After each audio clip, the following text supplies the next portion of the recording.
9월 12일 금요일입니다. 오늘은 본문이 사도행전 4장 32절에서 5장 6절까지 읽겠습니다. 사실 좀 많이 길지만 전체 내용 파악을 위해서 제가 길게 본문을 잡았습니다. 제가 읽어보겠습니다. 믿는 무리가 한 마음과 한 뜻이 되어 모든 물건을 서로 통용하고 자기 재물을 조금이라도 내 것이라 하는 이가 하나도 없더라. 사도들이 큰 권능으로 주 예수의 부활을 증언하니 무리가 큰 은혜를 받아 그 중에 가난한 사람이 없으니 이는 밭과 집이 있는 자는 팔아 그 판 것의 값을 가져다가 사도들의 발 앞에 두매 그들이 각 사람의 필요를 따라 나누어 줌이라. 구브로에서 난 레위족 사람이 있으니 이름은 요셉이라. 사도들이 일컬어 바나바라 하니 그가 밭이 있음에 팔아 그 값을 가지고 사도들의 발 앞에 두니라. 아나니아라 하는 사람이 그의 아내 삽비라와 더불어 소유를 팔아 그 값에서 얼마를 감추매 그 아내도 알더라. 얼마만 가져다가 사도들의 발 앞에 두니 베드로가 이르되 아나니아야 어찌하여 사탄이 내 마음에 가득하여 너가 성령을 속이고 땅값 얼마를 감추었느냐. 땅이 그대로 있을 때에는 너의 땅이 아니며 판 후에도 내 마음대로 할 수가 없더냐. 어찌하여 이 일을 너의 마음에 두었느냐. 사람에게 거짓말한 것이 아니요 하나님께로다. 아나니아가 이 말을 두고 엎드러져 혼이 떠나니 이 일을 듣는 사람이 다 크게 두려워하더라. 젊은 사람들이 일어나 시신을 싸고 메고 나가 장사하니라. 저는 오늘 본문을 하나님의 작품을 훼손한 죄 좀 무겁게 정했습니다. 성경을 읽다 보면 아니 하나님 좀 너무하시다 하는 느낌을 받는 경우가 있지요. 그 중에 하나가 아나니아와 삽비라 부부의 사망 사건입니다. 초대교회 공동체에서 어떤 일이 일어났는지 오늘 본문은 자세히 설명해주고 있어요. 오늘 본문을 좀 깊게 들어가기 전에 어떤 분은 목사님 이 부분은 헌금 설교가 아닙니까? 헌금에 대해서 얘기하는 거 아닙니까? 단편적으로 보면 그렇게 해석할 수도 있습니다. 왜냐하면 헌금을 다 드린다고 하면서 헌금을 부분적으로 숨겼다가 그저 부끄러움 당하고 혼나는 정도가 아니라 아예 죽어버렸어요. 그것도 3시간 간격으로 남편과 아내가 순차적으로 이 변을 당한 것입니다. 그리고 이 사건을 모든 사람들이 지켜봤어요. 결론이 어떻게 되었습니까? 하나님을 크게 두려워하였다 하고 오늘 본문을 마무리하고 있습니다. 저는 오늘 본문을 해석하기 위해서 앞뒤 문맥을 함께 살펴보고요. 무엇보다 개인적이 아니라 공동체적 관점에서 묵상을 해보고자 합니다. 첫 번째는 믿는 무리가 한 마음과 한 뜻이 되어 모든 물건을 서로 통용하고 자기 물건을 조금도 내 것이라 하는 이가 없더라. 이게 초대교회의 현 주소였습니다. 초대교회 성도들은 성령 공동체의 모습이었습니다. 무엇보다 물질 앞에서 욕심 앞에서 참된 자유를 얻었어요. 여러분 이게 가능합니까? 공산주의가요. 모든 사람을 다 평등하게 만들기 위해서 독재를 합니다. 근데 이거는 공산주의가 아니라 자원에서 모든 분들이 내 것이라 하는 것이 아니라 이것도 써도 돼. 이것도 써도 돼. 이것도 가져가서 써. 서로가 다 이렇게 하는 거예요. 서로가 섬기는 은혜의 공동체. 저는 이게 가능할까?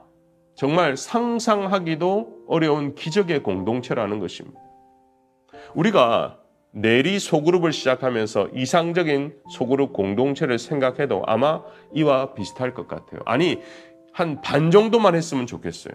서로가 서로의 연약함을 짊어지고 판단하고 정지하기보다 덮어주고 세워주고 대신해주고 도와주는 관계라는 거예요.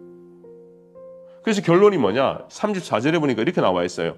가난한 사람이 없으니. 그 당시 경제 상황이 너무나 좋아서 가난한 사람이 없는 것이 아니라 집이 있는 사람은 집을 팔고 밭이 있는 사람은 밭을 팔아서 자신의 재물을 팔아 서로를 챙겨주었기 때문에 이상적인 공동체가 된 것입니다. 여러분 내리에서 한번 생각해 보세요. 저는 찬양 인도를 너무 잘해요. 그러면 당신은 찬양 인도로 섬겨주세요. 저는 타임키퍼를 잘할 수 있어요.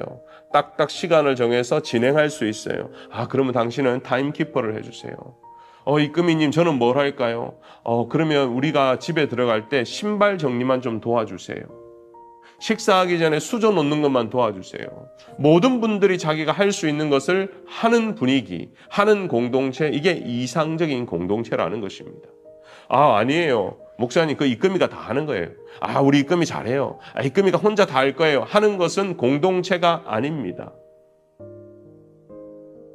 사랑하는 여러분, 우리가 초대교회를 100% 따라가면 제일 좋겠죠. 하지만 여러분, 우리 힘으로 하는 것이 아닙니다. 제가 처음에 말했죠. 하나님의 작품입니다. 무엇이요? 공동체가 하나님의 작품이라는 것입니다. 왜요? 성령이 한 사람 한 사람을 충만하게 하시고 성령이 한 사람 한 사람의 마음과 지혜와 생각과 내 모든 행동을 주장하다 보니 모든 사람이 성령 안에서 하나가 된 것입니다. 저는 이것을 하나님이 만드신 공동체 작품이라고 생각합니다. 그리고 그 한 예가 소개되는데 바로 바나바였습니다. 강력한 성동을 통해서 성령의 역사를 통해서 우리의 일상 속에서 관계 속에서 기적이 만들어진 거예요. 그런데 이 성령 공동체가 기스가 나기 시작합니다. 이 성령 공동체가 먹물이 쏟아지기 시작합니다. 누구 때문에요? 아나니아와 삽비라 부부의 욕심에 의해서입니다. 여러분 기억하실지 모르겠어요. 2008년도에 제가 그 당시 한국에 있었는데 국보 1호 숭례문이 불타는 참사가 있었습니다. 잡아보니 나중에 범인은 70대 남성이었어요. 관련 기사를 찾아보니까요. 건축 관련 사업 실패로 인해서 정부와 토지 보상 문제로 불만을 품고 휘발유를 뿌려서 이 숭례문 2층 누각과 목조 대부분이 전소되어 버렸습니다. 여러분 국보 1호입니다. 자기가 생각할 때는 내가 좀 더 그 전에 보상을 받았어야 했는데 그 개인의 금정적 욕심, 분노로 인해서 우리는 국보를 잃어버린 일이 발생한 거예요. 똑같습니다. 가정을 비롯한 교회, 사회에서 일어나는 모든 공동체의 문제는 개인의 욕심에서 시작합니다. 어떤 욕심입니까? 첫 번째, 인정받고 싶은 욕심이에요. 아나니아와 삽비라 부부는 자기도 바나바처럼 되고 싶어 했어요. 어떤 거예요? 다른 사람에게 칭찬받고 존경받고 싶었습니다. 우리는 이것을 명예욕이라고 하죠. 그래서 처음에 이것이 내가 판 것의 전부라고 했습니다. 헌신의 척도를 하나님이 아니라 사람들의 눈으로 삼은 거예요. 그러니 사람은 속일 수 있는 거예요. 내가 이 정도 하면 사람들이 나를 인정해 주겠지. 나 이 정도 했으니까. 근데요. 우리도 사람들에게 인정받고 싶은 욕심이 가득한 거예요. 저는 예전에 음악을 전공했기 때문에 연주회를 많이 다녔습니다. 그런데 연주회를 가면 음악가들의 프로필을 보게 되잖아요.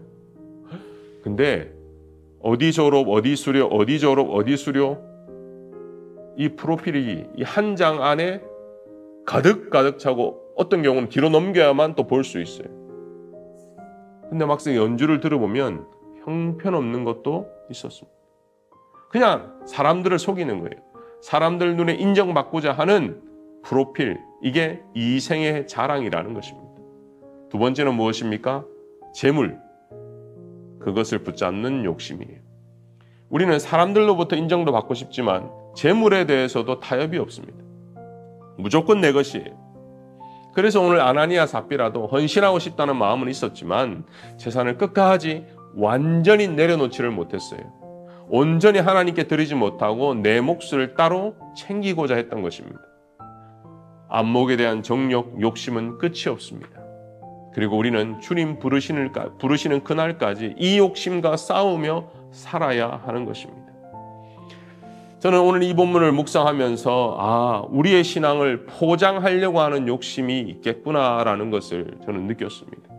결국 아나니아 삽비라도 물질로 보이고 내가 헌금으로 보일 수도 있지만 사람들로부터 그렇게 좋은 성령 공동체 한 사람 한 사람으로부터 인정받고 싶고 저 사람은 다르다. 저 사람 우리보다 훌륭하다. 이 위선입니다. 드린 것보다 더 크게 보이기를 원하는 포장된 욕망입니다. 겉으로는 믿음 좋은 성도처럼 보이지만 속으로는 그렇지 못했기 때문에 겉과 속이 다른 이 위선이 되어 하나님이 만드신 성령 공동체를 무너지게 한 것입니다. 그렇게 해서 하나님은 그의 생명을 데려가신 거예요.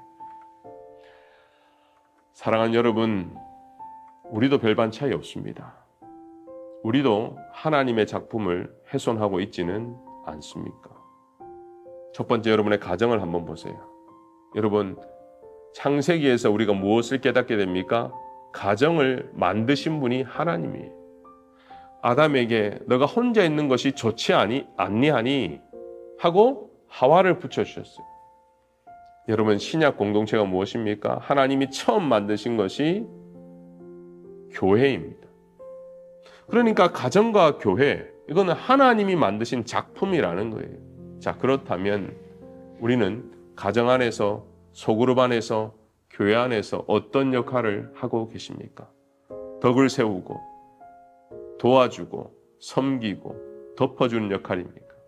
비난하고 비교하고 정죄하고 무너뜨리고 인정받고 싶고. 사람은 속일 수 있습니다. 그러나 하나님은 속일 수 없습니다.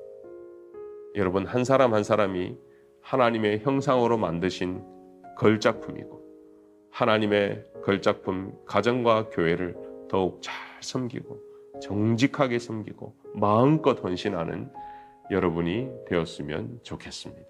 기도하겠습니다. 은혜가 풍성하신 하나님, 부족한 종이 하나님의 말씀을 전했습니다.